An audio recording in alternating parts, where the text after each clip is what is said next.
बोले आज आम सप्तम श्रेणी गणित बहीर अभ्यास कार्य 8.1 करवा यापाई आमर दुईटी फर्मुलार आवश्यकता रही कौन कौन रही देख ना आम शतकड़ा वृद्धि फर्मुला हूँ वृद्धि मूल परिमाण इंटू 100 सेमती शतकड़ा लाभ विषय माने वृद्धि जहाँ लाभ से और दिखाई शतकड़ा लाभ फर्मुला होगा लाभ बाई क्रय मूल्य इंटू 100 सेमती शतकड़ा क्षति शतकड़ा ह्रास जो आम कहे तार फर्मुला कौन हो जदि क्षति पड़ी ताल क्षति मूल परिमाण इंटू 100 जदि ह्रास लिखा है ह्रास पाई मूल परिमाण इंटू 100 नॉर्मल आमर ये दुईटा फर्मुला हेल्ले कम हो ठीक अच्छे आउ गोटे कथा शतकड़ा केमती प्रकाश कराए शतकड़ा प्रकाश केमती कराए देखा धरनीय आम गोटे एग्जाम देले धर गणित एग्जाम देले गणितर आम पूरा मार्क हूँ 50 मार्किया गोटे एग्जामटे हो गोटे पिला रखी के ना 45 नंबर रखी ताला को आम शतकड़ा कन्वर्ट कर परसेंटेज कन्वर्ट करमती कौन करूँ ना आम 50 रु के रखा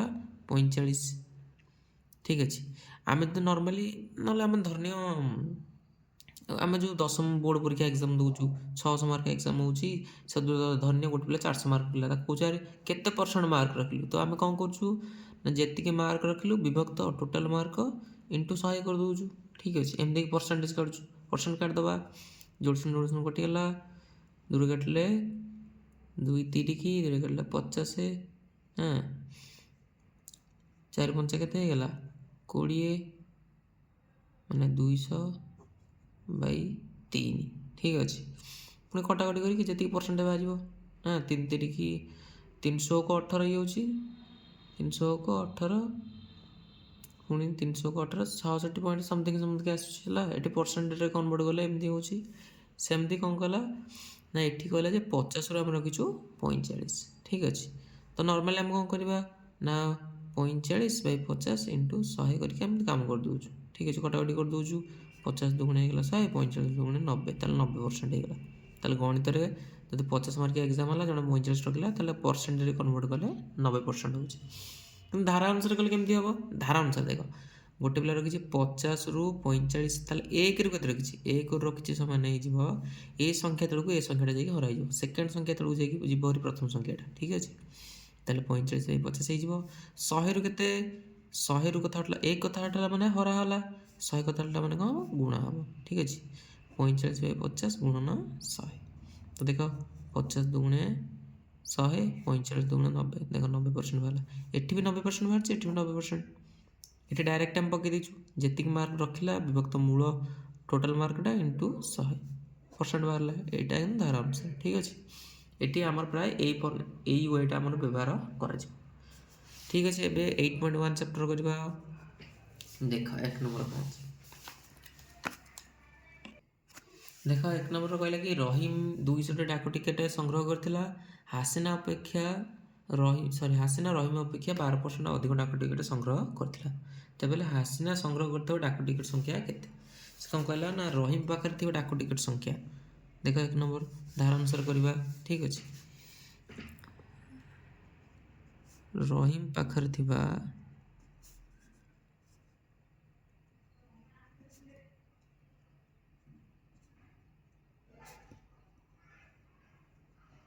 रहीम पाखे केटा डाकटी थिला ना 200 टी थिला किंतु हासिना पाखरे न कि लिखला हासिना पाखरे रहीम अपेक्षा 12% अधिक डाक टिकट थिला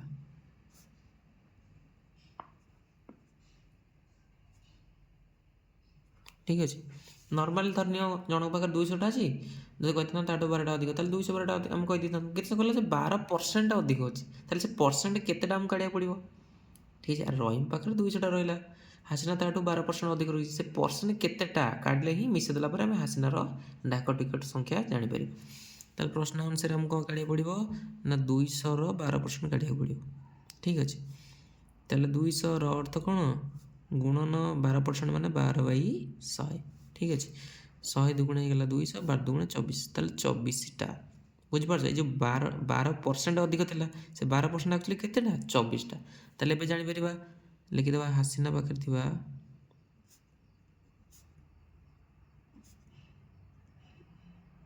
डाक टिकट संख्या समान केते ना 200 प्लस 24 समान केते 226ଟି ଅତ୍ୟବଧରେ ସେମିତି ଲେଖିଦେବ। ଠିକ୍ ଅଛି। ନେକ୍ସଟ କ୍ୱେଶ୍ଚନ୍ ଦେଖ 2 ନମ୍ବର କ'ଣ କହିଛି, ମିଥୁନ ପାଖରେ 150ଟି ନଡ଼ିଆ ବିକିବାକୁ ରଖିଥିଲା, ସେଥିରୁ 20% ନଷ୍ଟ ହେଇଗଲା। ତାହେଲେ ଅବଶିଷ୍ଟ ଯାହା ବଳିଲା ତାକୁ ସେ 5 ଟଙ୍କା ହିସାବରେ ବିକିଲା। ତାହେଲେ ବିକିଲେ ତାକୁ କେତେ ଟଙ୍କା ମୋଟ ପାଇବ? এইটা আমাদের সে আছে সে লেখিবা ধারা অনুসারে যাহা লেখা হয়েছি যে মিথুন পাখে থিবা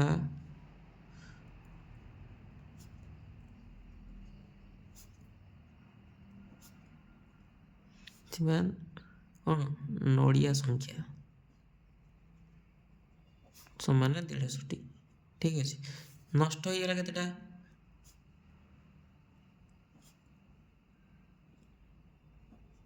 ନଷ୍ଟ ହେବ ନଡ଼ିଆ ସଂଖ୍ୟା ସମାନେ 20%। 20% ନଷ୍ଟ ହେଇଛି। କେତେଟା ଆମେ ଜାଣିନୁ, କେତେଟା ହେଇଥିଲା ଆମେ ମାଇନସ୍ କରିଦେଇଥାନ୍ତେ। ତ ପ୍ରଶ୍ନ ଆନ୍ସର୍ ଆମକୁ 150ର 20% କାଢ଼ିବାକୁ ପଡ଼ିବ। 150ର 20%, ତାହେଲେ 150ର ଅର୍ଥ ଗୁଣନ 20% ମାନେ 20/100। ଠିକ୍ ଅଛି। ତ ମୁଁ ଡାଇରେକ୍ଟ କାଟି ଦେଉଛି 20 ପଞ୍ଚା 100, 5 କାଟିଲେ 5 3 15 ମାନେ 30। ତାହେଲେ 30ଟା ନଡ଼ିଆ କ'ଣ ହେଇଛି? ନଷ୍ଟ ହେଇଛି। ତାହେଲେ ଭଲ ନଡ଼ିଆ କାଟିଦେବା। ଭଲ ନଡ଼ିଆ ସଂଖ୍ୟା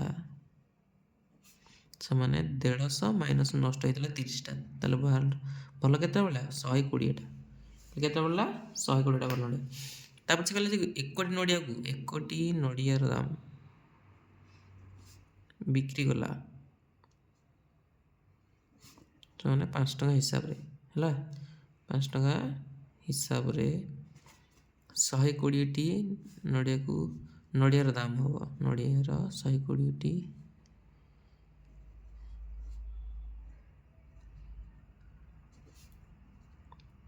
ଦେଖ ଗୋଟେ ନଡ଼ିଆ କେତେ ଟଙ୍କା ମିଳିଲା? ବିକିଲା 5 ଟଙ୍କା ହିସାବରେ। ତାହେଲେ 120ଟା ଦାମ କେତେ ହେଇଯିବ ନା 120 ଗୁଣନ 5 12 5 60 ମାନେ 600 ଟଙ୍କା ସିଏ ମୋଟ ଫେରି ପାଇବ। ଠିକ୍ ଅଛି। ତାହେଲେ ଅତ ଲେଖିଦେବ ଯେ ଅବଶିଷ୍ଟ ନଡ଼ିଆର ଦାମ କେତେ ଟଙ୍କା ସେ ଫେରି ପାଇବ? ଅବଶିଷ୍ଟ ନଡ଼ିଆ ବିକିଲେ 600 ଟଙ୍କା ଫେରି ପାଇବ। ନେକ୍ସଟ 3 ନମ୍ବର ଦେଖ କ'ଣ କହିଛି ନା ଜନ୍ ପରୀକ୍ଷାରେ 445 ନମ୍ବର ରଖିବାରୁ ତାର ପ୍ରଥମ ଶ୍ରେଣୀ ନମ୍ବର କେତେ ମାର୍କ କମିଗଲା ନା 35 ନମ୍ବର କମିଗଲା। ଠିକ୍ ଅଛି। ଅଳ୍ପ ଅଳ୍ପ ପଢ଼ିବା, ଅଳ୍ପ ଅଳ୍ପ ଧାରା ଲେଖିବା। ତାହେଲେ ଲେଖିଦେବା ପ୍ରଥମେ ଜନ୍ ପରୀକ୍ଷାରେ କେତେ ନମ୍ବର ରଖିଛି ନା 445।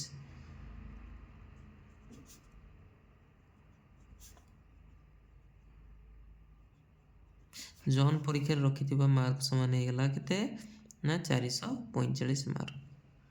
ତାର ପ୍ରଥମ ଶ୍ରେଣୀ ନମ୍ବରରୁ କେତେ ନମ୍ବର କମିଯାଇଛି? 35 ନମ୍ବର। ଲେଖିଦେବା ପ୍ରଥମ ଶ୍ରେଣୀ ନମ୍ବରରୁ 35 ନମ୍ବର କମ୍ ରହିଛି। ଠିକ୍ ଅଛି। ପ୍ରଥମ ଶ୍ରେଣୀ ନମ୍ବର କହିଲେ ଯେଉଁ ଫାର୍ଷ୍ଟ କ୍ଲାସ୍ ମାର୍କ କହୁଛୁ। ଠିକ୍ ଅଛି। ତାହେଲେ ସେ କ'ଣ କହିଲା ନା ଫାର୍ଷ୍ଟ କ୍ଲାସ୍ ହେବାକୁ ତାକୁ ଦରକାର ଥିଲା 35, କିନ୍ତୁ 35 ନମ୍ବର କମ୍ ରହିଛି। ଠିକ୍ ଅଛି। 425 ରଖିଲେ ଧର ଫାର୍ଷ୍ଟ କ୍ଲାସ୍ ମାର୍କ କେତେ ନମ୍ବର କମିଯାଇଛି? 35 ନମ୍ବର କମିଯାଇଛି। ତାହେଲେ ପ୍ରଥମ ଶ୍ରେଣୀର ନମ୍ବର କେତେ ହେଇଥିବ? ଲେଖିଦେବା ପ୍ରଥମ ଶ୍ରେଣୀର ନମ୍ବର କେତେ ହେଇଥିବ ନା 2ଟାକୁ ମିଶାଇଦେବା। ତାହେଲେ 445 ପ୍ଲସ୍ 35 ସମାନେ କେତେ ହେଇଗଲା? 480 ମାର୍କ। ଆକ୍ଚୁଆଲି ତାଙ୍କର ଫାର୍ଷ୍ଟ କ୍ଲାସ୍ ମାର୍କଟା କେତେ?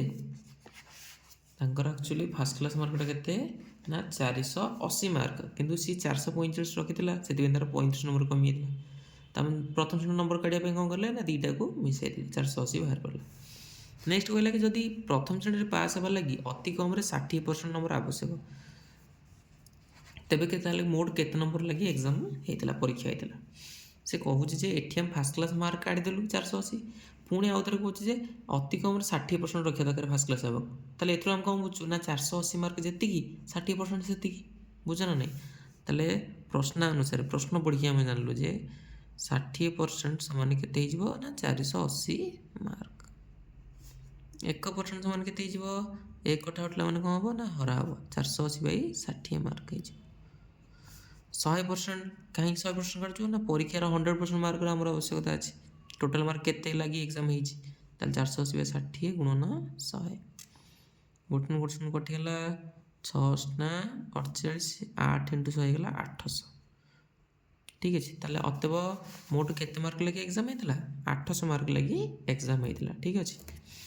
ତାପରେ ଦେଖ 4 ନମ୍ବର କ'ଣ କହିଛି? 4 ନମ୍ବର କହିଛି ଯେ ଜଣେ ବ୍ୟକ୍ତି ତାଙ୍କ ମାସିକ ଦରମାର 30% କ'ଣ କରନ୍ତି? କର ଶୁଝନ୍ତି। ଅବଶିଷ୍ଟ ଯେଉଁ ବଳିଲା ଅବଶିଷ୍ଟର ପୁଣି 50% ସଞ୍ଚୟ କରନ୍ତି। ତାହେଲେ ବାଉଳ ଚଳା ହେବ। ବର୍ତ୍ତମାନ ମୁଁ ଗୋଟେ ସହଜ ଉପାୟରେ ବୁଝେଇ ଦେଉଛି। ଦେଖ ତୁମେ ବୁଝ ଆଗେ, କୋଶ୍ଚିନ୍ଟାକୁ ବୁଝିଯାଅ, ତାପରେ ମୁଁ ଆନ୍ସର୍ କରିବି। ଠିକ୍ ଅଛି। ଗୋଟେ ଯେଉଁ ବ୍ୟକ୍ତି ଅଛି ହେଲା, ଜଣେ ପର୍ସନ୍ ଅଛନ୍ତି, ସେ ତାଙ୍କର ଯେଉଁ ଦରମା ରହିଲା, ଯେଉଁ ସାଲାରୀ ରହିଲା, ତାଙ୍କର ସାଲାରୀଟା ନୁହେଁ କି 3ଟା କାମରେ ଲଗାଉଛନ୍ତି। କେତେଟା କାମରେ? 3ଟା କାମରେ। କେଉଁ କାମରେ? ନା ପ୍ରଥମେ କର ସୁଝିବେ। ଠିକ୍ ଅଛି। ନେକ୍ସଟ କେଉଁ କାମରେ? ନା ସଞ୍ଚୟ କରିବାରେ। ତାପରେ ଘର ଖର୍ଚ୍ଚ। ଠିକ୍ ଅଛି। ଏଇ 3ଟା କାମରେ ଲଗାନ୍ତି। ତ ସେ କହିଲା ଯେ ଲୋକଟା ତାହେଲେ ସାଲାରୀ କେତେ କାଢ଼? ସେ କୋଶ୍ଚିନ୍ ସେୟା ପଚାରିଛି। ମନେକର ତ ଆମେ ଜାଣୁ ନା, ମନେକର ଆମେ କେତେ ନେଇଯିବା? 100% ଧରିଦେବା। କେତେ ଧରିବା? 100%। ସେ କହିଲା ଯେ 100% ହେଲେ କର ସୁଝି 30%। ଯଦି 100ରୁ 30% କର ସୁଝି ଦେଲା, ତାହେଲେ ଆଉ କେତେ ପଡ଼ିଲା? 70%। ଠିକ୍ ଅଛି। ପୁଣି କହିଲେ ଯେ 70% ଅବଶିଷ୍ଟ ପଡ଼ିଲା, ତାର ଅଧା, ତାର 50%, 70ର ଅଧା କେତେ? 35%। ତାହେଲେ ସେଇ 70ର ଅଧା କ'ଣ କରନ୍ତି? ସଞ୍ଚୟ କରନ୍ତି। ଠିକ୍ ଅଛି। ତାହେଲେ 70ର 50% ହେଇଗଲା ଆମର 35%। ଆଉ ତାହେଲେ କେତେ ବଳିଥିବ? ଆଉ 35 ବଳିଥିବ। ତାହେଲେ ଆମର ଘର ଖର୍ଚ୍ଚ ବି ହେଇଗଲା 35। ଘର ଖର୍ଚ୍ଚ ଏଠି ସିନା ବାହାରିଲା 35, କିନ୍ତୁ କୋଶ୍ଚିନ୍ରେ ଦେଇଛି କେତେ? ନା 10,500। ଠିକ୍ ଅଛି। ଯଦି ବଳ ଚଳା ହେବ, ତାହେଲେ ଦେଖ ଏଠି ଲେଖା ହେଇଛି ବଳକା 10,500 ଟଙ୍କା ଘର ଖର୍ଚ୍ଚ ପାଇଁ ରହିଲା। ତାହେଲେ ଘର ଖର୍ଚ୍ଚଟା ଆମର ଏଠି ବାହାରିଲା 35, କିନ୍ତୁ ଆକ୍ଚୁଆଲି ଦେଇଛି 10,500। ତା ଅର୍ଥ ହେଉଛି 10,500 ଯେତିକି, 35% ସେତିକି। ସେଇଥିରୁ ଆମର ଆନ୍ସର ବାହାରି ପଡ଼ିବ। ଠିକ୍ ଅଛି। ଏବେ ଲେଖିବା। ମନେକର ଲୋକଟାର ମାସିକ ଦରମା, ଏଇଠୁ ଆନ୍ସର ଆରମ୍ଭ ହେଲା। ହେଲା, ମନେକର ଲୋକଟିର ମାସିକ ଦରମା ସମାନେ କେତେ? ନା 100% ହେଉ। ଆମେ ମନେକର ନେଇଛୁ କର ସୁଝେ ସମାନେ 30%। ତେବେ ଅବଶିଷ୍ଟ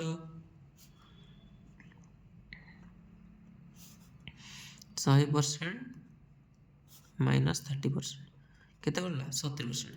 ପୁଣି କହିଲା ଯେ ଅବଶିଷ୍ଟର 50% ସଞ୍ଚୟ କରେ। ଏଠି ଲେଖାନି ଅବଶିଷ୍ଟର 50% ସଞ୍ଚୟ କଲେ। ତାହେଲେ ଲେଖିଦେବା ଅବଶିଷ୍ଟର 50% ସଞ୍ଚୟ କରେ।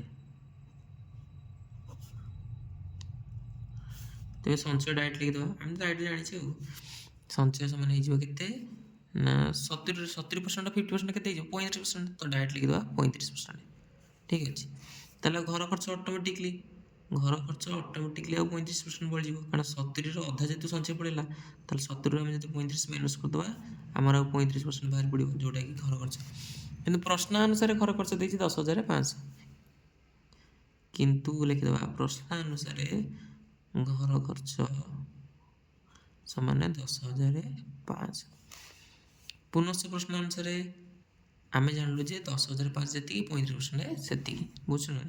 ତାହେଲେ 35% ସମାନେ 10,500, 1% ସମାନେ 10,500 ବିଭକ୍ତ 35। 100% କାହିଁ କରୁଛୁ? ନା ଲୋକଟାର ମାସିକ ଦରମା ହିଁ 100% ଆମେ ନେଇଛୁ, ତାହେଲେ 100% କାଢ଼ିଲେ ଆମେ ଜାଣିଯିବା। ତାହେଲେ 10,500 ବିଭକ୍ତ 35 ଗୁଣନ 100। 100 କଥା ଉଠିଲା ମାନେ ଗୁଣା ହେବ, 1 କଥା ଉଠିଲା ହରା ହେବ। 35କୁ 10,500 କାଟିଲେ ହେବ 300। 300 ଗୁଣନ 100 ହେଇଗଲା 30,000। କେତେ ହେଲା? 30,000। ଅତଏବ ସେ ଲୋକଟାର ମାସିକ ଦରମା କେତେ ଟଙ୍କା? 30,000 ଟଙ୍କା। 4 ନମ୍ବର ସରିଲା। 5 ନମ୍ବର ଦେଖ, କହିଲା ପୁରୁଣିଆ ପ୍ରାଥମିକ ବିଦ୍ୟାଳୟ ଛାତ୍ରଛାତ୍ରୀ ସଂଖ୍ୟା 140, ବେଲଭାଳିର 175। ହଁ, ତେବେ ଆମର ବେଲବାଳିଠାରୁ ପୁରୁଣିଆ ପ୍ରାଥମିକ ବିଦ୍ୟାଳୟ ଛାତ୍ରଛାତ୍ରୀ ଅପେକ୍ଷା କେତେ ଶତକଡ଼ା ଅଧିକ? ଠିକ୍ ଅଛି। ପରସେଣ୍ଟରେ କାଢ଼ିବା ଆଉ। ପ୍ରଥମେ ଲେଖିଦେବା ପୁରୁଣିଆ ବିଦ୍ୟାଳୟର ଛାତ୍ରଛାତ୍ରୀ।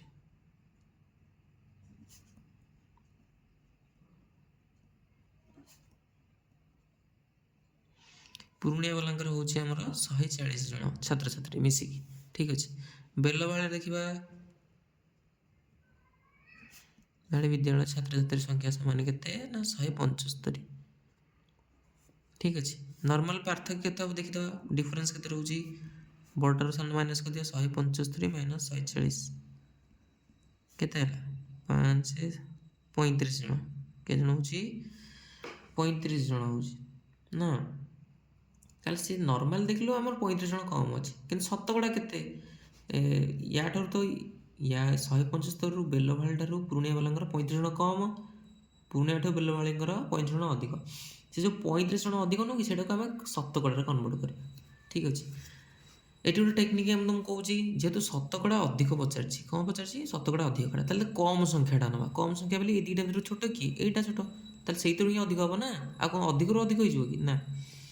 ତାହେଲେ ଦେଖ, ତାହେଲେ ଲେଖିଦେବ ଯେ 140ରୁ କେତେ ଅଧିକ ନା 35 ଜଣ ଅଧିକ। ଠିକ୍ ଅଛି, 1ରୁ କେତେ ଅଧିକ? 1ରୁ ଅଧିକ ସମାନେ 35/140। ସେକେଣ୍ଡ ସଂଖ୍ୟା ତଳକୁ ପ୍ରଥମ ସଂଖ୍ୟାଟା ପଳେଇବ। 100ରୁ କେତେ ଅଧିକ? 100ରୁ ଅଧିକ ସମାନେ 35/140 ଗୁଣନ 100। ଠିକ୍ ଅଛି, ଗୋଟେ ଶୂନ କଟିଗଲା, 7 କାଟିଦିଅ, 7 ପଞ୍ଚା 35, 7 ଦୁଗୁଣେ 14, 2 ପଞ୍ଚା 10, 5 ପଞ୍ଚା 25, ତାହେଲେ 25% ବାହାରିଲା। ଠିକ୍ ଅଛି, ଶତକଡ଼ା ଅଧିକ ପଚାରିଲା କି ୟାଙ୍କ ଠାରୁ ସିନା ୟାର ଅଧିକ 35 ଜଣ ଅଧିକ, ସେଇଟାକୁ ଶତକଡ଼ା କନଭର୍ଟ କରିବା। ତାହେଲେ ଛୋଟ ସଂଖ୍ୟାଟା ନେବା, ଶତକଡ଼ା ଅଧିକ ପଚାରିଲେ ଛୋଟ ସଂଖ୍ୟା ନିଅ। 140ରୁ 35 ଜଣ ଅଧିକ, 1ରୁ କେତେ ଅଧିକ? ଏତିକି, 100ରୁ କେତେ ଅଧିକ? ଏଇଠି ବାହାର ପଡ଼ିଲା, ତାହେଲେ ପରସେଣ୍ଟ ବାହାର ପଡ଼ିଲା। ସେ ଯେଉଁ 35 ଜଣ ଅଧିକ ଏଇଟା ପରସେଣ୍ଟରେ କନଭର୍ଟ କଲେ କେତେ ହେଇଯିବ? 25% ହେଇଯିବ। ସେମିତି 6 ନମ୍ବରଟା ତୁମକୁ ଆସିବ। ଠିକ୍ ଅଛି, କହିଲା ଆମର ଖଲିଲ ବାବୁଙ୍କ ପାଖରେ 60ଟା ନଡ଼ିଆ ଗଛ, ଜୟନ୍ତ ବାବୁଙ୍କ ପାଖରେ 75ଟା। ହେଲା, ମୁଁ ସର୍ଟକଟ୍ରେ ଲେଖିଦେଉଛି। 6 ନମ୍ବରରେ ଜୟନ୍ତ ବାବୁଙ୍କ ନଡ଼ିଆ ଗଛ ସଂଖ୍ୟା କେତେ? ନା 60ଟା। 60ଟା ଟି ନା ଖଲିଲ ବାବୁଙ୍କର? ଖଲିଲ ବାବୁଙ୍କର। ଜୟନ୍ତ ବାବୁଙ୍କର କେତେଟା? 75ଟା। ଏଇଟା 75, ଖଲିଲ ବାବୁଙ୍କର। ଖଲିଲ ବାବୁଙ୍କ ନଡ଼ିଆ ଗଛ ସଂଖ୍ୟା କେତେ ଲେଖିବ? 60ଟି। ୟାଙ୍କ ଭିତରେ ଡିଫରେନ୍ସ କାଟିଦିଅ, ପାର୍ଥକ୍ୟ କାଟିଦିଅ। କେତେ ରହୁଛି?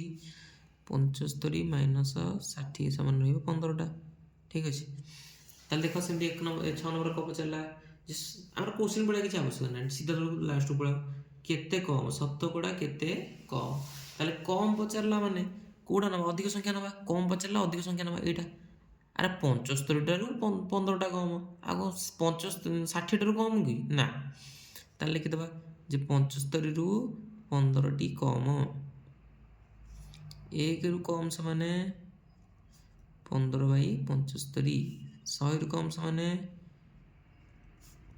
15/75 ଗୁଣନ 100। 15 ପଞ୍ଚା 75, 5ରେ କାଟିଲେ 20 ପଞ୍ଚା 100, ତାହେଲେ 20% ବାହାରିଲା। ଠିକ୍ ଅଛି, ତାହେଲେ ନର୍ମାଲି ଜୟନ୍ତ ବାବୁଙ୍କ ଠାରୁ ଖଲିଲ ବାବୁଙ୍କର 15ଟା କମ୍। ଶତକଡ଼ା କେତେ କମ୍? ନା ଶତକଡ଼ା ଏଠି ବାହାରିଲା, ଏଠି 20% କମ୍।